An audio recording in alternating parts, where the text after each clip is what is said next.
بصوا يا جماعة، عايز أقول لكم معلومة مهمة جدا وأنا اكتشفتها في العربية الشنجان السي اس 55 بلس أول فئة. المفروض إن العربية دي ما فيهاش كاميرات 360. العربية فيها كاميرا خلفية. تمام، ادي كده ايه واضحة.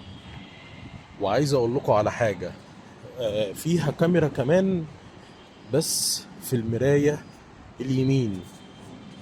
بصوا الكاميرا اهي، مش عارف هتبقى باينه ولا لا. وما فيهاش كاميرا من قدام، دي كده حاجه مقفوله.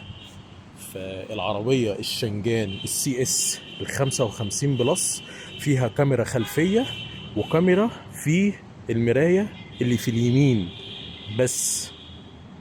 انا بصراحه لسه مكتشف المعلومه دي وقلت اصورها لكم فيديو. فلو حد فعلا عنده المعلومه دي يكتب لي في الكومنتات. اوعى الشنجان السي اس 55 بلس التجميع المحلي مع برنامج الطارة مع معتز هشام. لايك وفولو وشير وظبطني كده. اوعى.